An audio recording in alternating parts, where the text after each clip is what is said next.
Allison Heller-Ono, and today I'm going to introduce you to the Worksite International Chair Assessment System.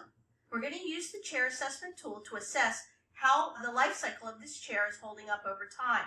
It's important to evaluate 6 primary components: the age of the chair, whether the chair is used for 1, 2, or 3 shifts, the cushion and fabric quality, the operational mechanics of the chair comfort as perceived by the end user, and the overall quality and competency of the chair, taking all factors into consideration. To determine the age of the chair, we need to look at the underside, or the bottom of the chair, for the manufacturer label.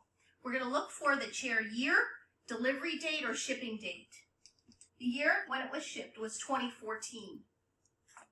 So we'll mark that on the chair assessment tool.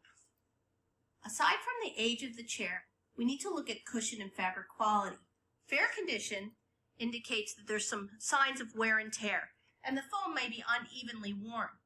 But poor condition, the foam will be completely compressed, and often the person winds up sitting on the bottom of the chair rather than the top of the foam. Operational mechanics is the next feature we are going to assess. The cylinder is a critical component of operational mechanics and the most likely area for the chair to fail. You want to assess for the competency of that cylinder, that it holds its position as you raise and lower. If I come to sit in the chair and it drops a few inches, that's poor quality and likely to fail. Again, we're going to use good, fair, or poor condition. We look at the other features of the chair. Does the back recline? Do the armrests raise and lower? Turn in? Can the seat be adjusted forward? The seat depth? And all these mechanical parts of the chair should work effectively to assure safety and competency for ongoing use. The next component is perceived comfort. In this category, you'll ask the end user, the person using the chair, how they feel about the chair.